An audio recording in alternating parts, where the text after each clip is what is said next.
Hi everyone, and welcome to this study guide for 6th grade, trimester 2.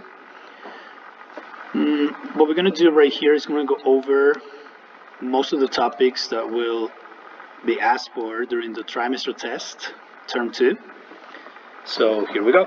We're going to start with some angles and the relationships between the transversal, which is this line right here, which is transversal, and two parallel. So this one's a transversal, and these ones are the parallel lines. Parallel lines are lines that go in the same direction and never intersect. And from that, we can get 8 angles. You can see right here, and they have different categories. So one of the categories is some of those resulting angles are congruent right here, and some others are supplementary. Okay, I want you to remember congruent means they are equal. They measure the same. And supplementary means that their sum is equal to 180 degrees. Okay, so into the category of equal, we have the corresponding angles. The corresponding angles are angles that are on the same side of the transversal, the right or the left, and one is outside and the other one is inside the parallel lines. Example, the angle number 2 is outside the parallel lines and it's on the right side of the transversal. So if we have one inside and one outside, its corresponding angle will be 6. 6 is within the parallel lines on the right side, whereas the 2 is outside the parallel lines yet on the same side of the transversal. Those are corresponding angles. Those are equal or congruent. Another example of angles that result from this intersection are alternate interior angles. Alternate means they are on different sides of the transversal, yet they are inside the parallel lines. Example 4 and 5. Different sides of the transversal, yet inside the parallel lines. Okay. Then we have supplementary angles. They sum 180 degrees when you add them together. Same side interior angles are definitely, let's grab another pen to show that. So same side interior angles are definitely supplementary. So here we have one example. 5 is inside because that's interior, inside the parallel lines, and they are on the same side. That means this one should be 3. Both inside the parallel lines, both on the same side of the transversal. And the sum of the two of them must be 180 degrees. You can tell this one right here has, is much greater than this one right here. That's why when you put them together, then you can add 180 degrees. Some others are consecutive angles, and consecutive angles are adjacent. That means they share, let's grab another color. They share, let's grab this bluish right here. We're going to have 1 and 2. They share this side, and they are right here. And when you add them together this way, you can clearly see they make 180 degrees. So as you can see, 1 is greater than 2. But both together are part of this parallel line, which all in all is a straight angle, and it makes 180 degrees. Another example could be 5 and 6. Another example could be 1 and 3 right here. You can see it. Another example could be 2 and 4. Well, 5 and 8, 5 and 7, 6 and 8, 7 and 8, 5 and 6. So all of them make 180 degrees when you add them together. Okay, now that we know these theorems, we can start solving some problems that involve missing angles in this kind of intersecting lines. So if we have the first one right here, we can first identify this one as one outside and one inside, yet on the same side of the transversal. These are corresponding angles. So if corresponding angles are congruent, then we can say that And angle X has to be equal to angle 125 degrees. Therefore, X must be 125. 125 equals 125, boom, they are congruent. So the first theorem has been proven. Now how about this? We have alternate interior angles, both inside yet on two different sides of the transversal. They are also, if you look at this, both of them are congruent, corresponding right there. So since they are corresponding, they are also congruent. So if this one's 57, this one should be 57 as well. Pretty simple. Now these are opposite angles. So opposite angles are also congruent. So we're going to write it right here, opposite angles. So opposite angles are also congruent, and you can think of them as some scissors. So when you think about scissors, they do this. So if you open scissors right here, then the blades open up as well. And if you close them, same thing happens. That's why this angle is going to be the same as this one. So that's why they are congruent. As you can see right here, if this one is diagonally opposite, and this is X and 70 degrees, this must be 70 degrees as well. Alright, so once we're there, we can move on into the next. This one right here, you can see they are same side interior angles, both on the same side of the transversal and into the parallel lines, both of them. So same side interior angles are supplementary. You can see them right here. Look at this. Same side interior angles, supplementary. So the sum of the two of them must be 180 degrees. So that's when we start using some other technique. So we can tell that the sum of value of X plus 105, which is given, must be 180. So for me to do this, all I need to solve is leave the X alone and then undo this. If this is 105, to undo it, I would subtract on both sides. Goodbye, goodbye. X is left alone the way I need it. And 180 minus 105 must be 75. This is the value of the missing angle for them to be supplementary. And there you go. This is the first topic about angles. Let's move on to the next. Here we have a pyramid, and in this particular pyramid, let's take blue here. So in this particular pyramid, you can see, let's make it a little bit bigger, move it this side maybe. Let's move a little bit this way. And what we're going to do is we're going to try and find the missing parts of the pyramids by adding the previous or the lower levels to get the top level. So if you can see right here, X plus X equals 2X, and plus 1 plus 6 equals plus 7. So definitely the sum of the lower two levels will give the top level. Now that we have this, now we have the two levels right here, so we're going to find this one. So if we have X right here plus 2X, that's going to give 3X. And you have 6 positive and 3 positive, you're going to get positive 9. Same thing we're going to do to find this one. So 2X plus 1X equals 3X, and 3 plus 1 equals 4. Let's move up. We have 2 and 3X, and then we have 5X, we have 7 and 9, then we have 16. Now we're going to find this one. 3 plus 3 equals 6X, and 9 plus 4 equals 13. So if this is correct, then what we have right here must match. So if this is 5 plus 6 equals 11X, correct? And plus 16 plus 13 equals 29. Yes. So this is the way you can find one of these pyramids with algebraic expressions, by adding the previous lower levels to get the top level. Let's move forward. Right here we have a missing angle in this polygon. To find it, we need to do two steps. One, we're going to use the polygon angle sum theorem.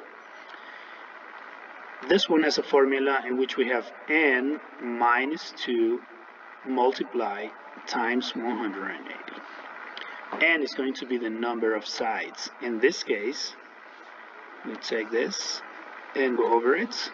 Well, the number of sides right here are 1, 2, 3, 4, and 5. Therefore, this shape is a pentagon. So we're going to substitute n for 5 inside parentheses, and everything else will just remain.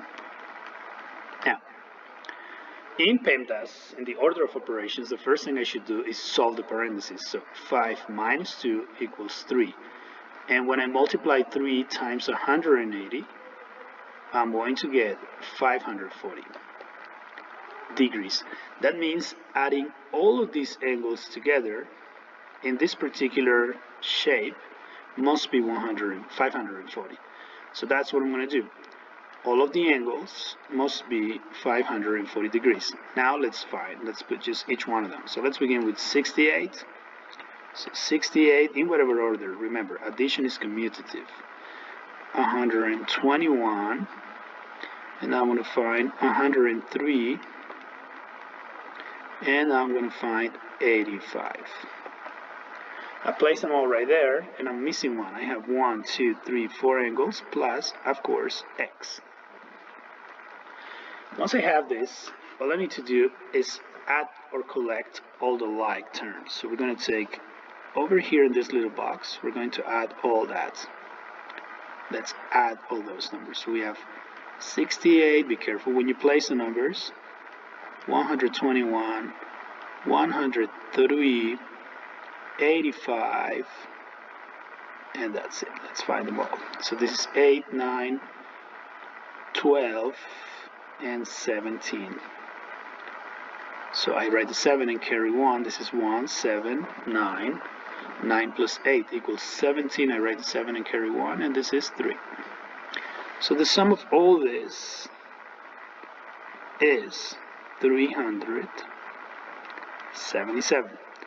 The last x we haven't found must be 540. So for me to find the value of x, I need to undo the number that's next to it. In this case, 377, so I'm going to take 377 right here, subtract because this is positive, so I do the opposite. 377 right here. This cancel out, and we're going to subtract somewhere in here 540 minus 377. Alright, this cannot be done, so we borrow. This is 10, this is going to be 3, this becomes 3, not possible, so we borrow again. This is 13 and 4. 13 minus 7, 6, and 4 minus 3, 1. So now the value of x will be equal to 163 degrees x. So that's exactly what we have. So 163 degrees will be the value of x. As you can see, we use the polygon angle sum theorem right here, and then we used an equation to find the missing angle. Let's move on into this, which is simply solving an equation. So to solve this equation, the first thing we need to do is to expand the brackets or use distributive property. So this number will multiply each of the terms inside the parentheses. So 5 times x will be 5x, and 5 times 2, both positive, 10 positive. And that's going to be equal to the other part of the equation, which has not been modified. So I will just rewrite it. Now all I need to do is put together the x's. So what I'm going to do is undo the x right here. So I'm going to get minus 3x on both sides. So this will cancel out automatically, leaving only 8 negative, and that's going to be equal to this part, which 5 minus 3 equals 2x, and the 10, which has not been modified either. Next thing I need to do is I need to undo the numbers. So this 10 is positive, so I wouldn't do it by minus 10 on both sides. So we get right here 10 will cancel out. I will have 2x, and 2x must be equal to 8 minus, okay, minus 8 minus 10 would be minus 18. And then minus 18 right here will be just undone by solving this, which is the last term to be undone. So I divide by 2 and I divide by 2. This gives x, and they cancel out, and then 18 negative divided 2 positive will be negative 9. This should be my answer to x. Good. Let's move on to this part, which is a little bit more application right here. So as you can see, when you add all this, it has to be 180. So all of the three angles are supplementary. So I'm going to take the three angles, x plus 30 plus x plus 40 plus 2x plus 10, and all that should be equal to 180 degrees. Great. Now I'm simply going to add.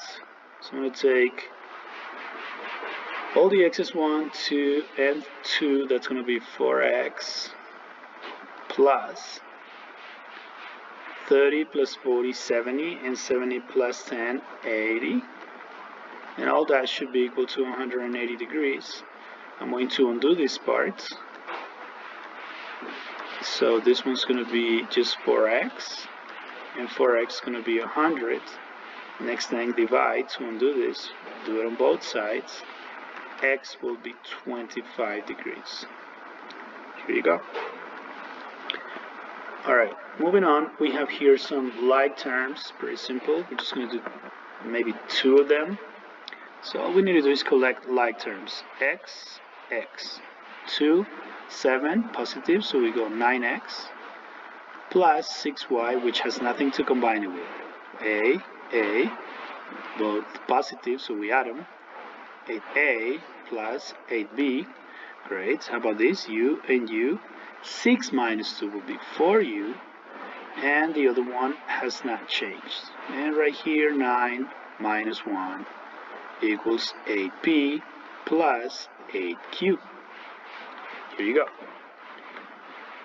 Then we have here some proportions. If 12 men can build, so here we have 2 different categories. We have men and we have days. So we have 12 men can build a wall in 20 days. So how many days, so we don't know the days, will it take for 4 men to build the same wall? So because this is a direct proportion, this is an indirect proportion, the more the men, the less the time, and vice versa. So we can either turn around, we can turn upside down one of the 2 ratios, or we can simply multiply parallel. This way, you can multiply this and have an equation. 12 times 20 is going to be 240, and that's going to be equal to 4 times x. So 4 times x equals 4x. So to undo this, we will divide by 4 on both sides, and then this one's going to be x, and this one's going to be 60.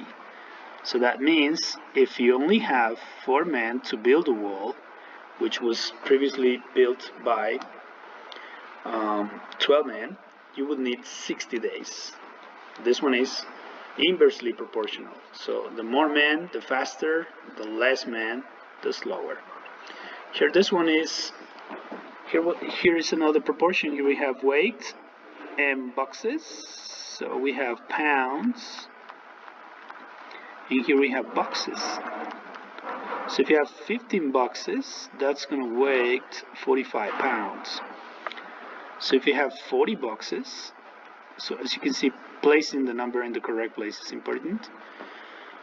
And then how many would you have? So the more boxes, the more weight, and vice versa. So simply we're going to have cross multiplication. So 40 times 45 is going to be 0, 20, 0, 16, 0, 0, 8, 1800. So we're going to have 1800, is going to be equal to x times 15, 15x. So when we divide 1800 by 15, so we get the following. 15 goes in 18 one time. So this is 15. We subtract, that's going to be 3. Carry down the 0. This will be 2 times. 30, subtract 0. And then when we carry down the last 0, 15 and 0 goes no times, so 0. There you go. 15 and 15 here, so cross out. X is going to be equals to 120 pounds. And that's it. So I hope you've enjoyed this video. You can use it to study or review. Well, thank you very much and have a nice day.